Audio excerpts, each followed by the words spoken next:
Hi, everyone, and thank you for joining this very short video. Hopefully it's short. My name is Nikki Dione, and I work at Seacoast Mental Health Center in Portsmouth, New Hampshire. We are a community-based mental health and substance use disorder agency, which supports the care and lives of children, adolescents, adults, and their families. And we are in the eastern half of Rockingham County. I am the intensive supports team leader in our child adolescent department. This means that I supervise some of our bachelor's level staff who are based in the community primarily. And we work with families and young people on structured behavioral interventions in the community, in the home, and sometimes in the young person's school. Today, I want to talk a little bit with you about how to create some structure within your day. Specifically, I'd like to talk a little bit about predictability, consistency, and making sure that you're taking breaks. So, predictability is important. It helps to decrease stress and anxiety about that kind of concept of what is to come tomorrow, next week, next month. Right now, because of all the changes and the uncertainty, a lot of people are experiencing what we're calling or what is called anticipatory anxiety. So, not knowing what's coming and feeling really stressed and nervous about the unknown. Um, the more predictability that we can have in our home lives, the less anxiety that we and our children, our significant others, and other family members may be feeling in general. Also, if you have children that are living with you or you live with others, you might be seeing some new, stronger, challenging behaviors. So you might see your kids engaging in tantrum behaviors that they might not have engaged in. There may be more yelling and arguing, some refusal to do schoolwork, difficulty finding motivation to sit at your desk and work for hours if you're working from home. So predictability creates a little bit of an opportunity to plan what is coming and to potentially help with motivation to get things done.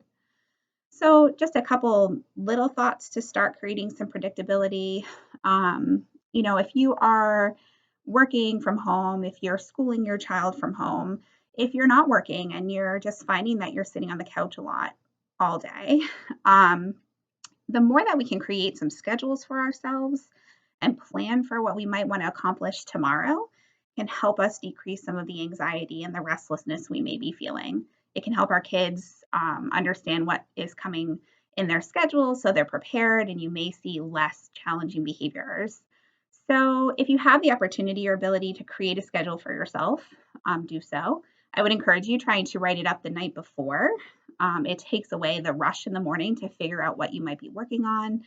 And then, put that schedule someplace that you can access easily. So if you create a schedule and you put it in your drawer, you're probably not going to use it. But if you create a schedule and you hang it on your fridge, you may be more likely to look at it, especially if you're like me and you find yourselves looking for snacks often.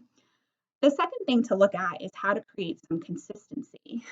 Um, the more frequently we do something, the easier it is to do it. And the easier it is to continue to do it kind of each day.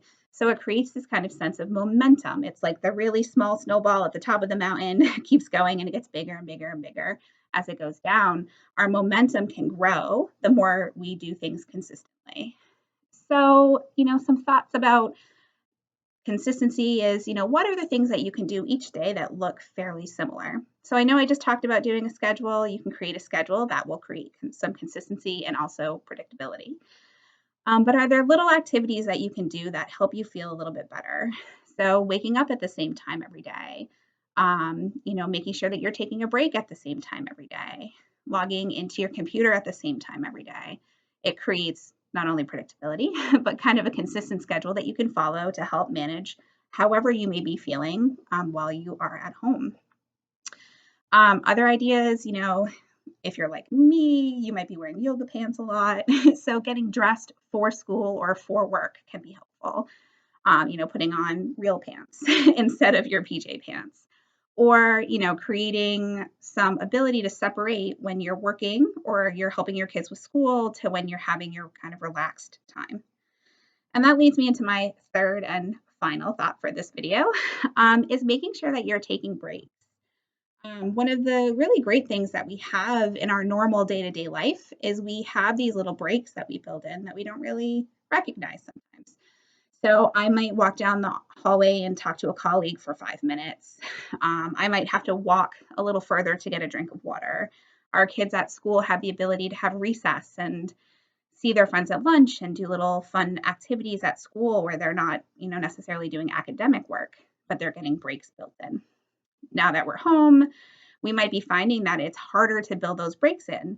Um, you might be sitting for hours just at your computer working enough that, true story, your Fitbit might tell you that you are sleeping when you are really working on the computer. So, building in some opportunity to separate out work time from fun or relaxing time is really important. So, use the things that you have at your disposal. Use your phone alarm to set a movement break every hour. Or, if you're creating a schedule, build your breaks into your schedule that you hang up so that you make sure that you are planning it in. And for movement break ideas, do something fun like a family dance party. You can go for walks, read, even sometimes just getting up from where you're working and walking into a different room and coming back is enough to reset. The danger of not having those breaks is we might find ourselves working until 6 o'clock at night, or spending 4 hours in the morning with our kids getting them into school, and then we're just working the whole rest of the day. The danger for that is it can actually increase anxiety. It can make us feel more overwhelmed, and we start to feel really burnt out on all things because we don't have a separation. I hope that that information is helpful. I want to thank you so much for joining me today. It's been a pleasure to share the information with you. I'll be doing another video at some point on how to build in schedules, because sometimes they can be a little challenging. So keep an eye out for that.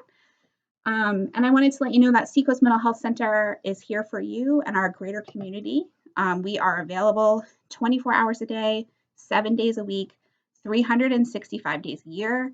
You are never alone. Please call us if you need help or somebody to talk to if you're experiencing crisis. We can be reached at 603-431-6703 or 772-2710 anytime. We are here for you today and every day. Be well.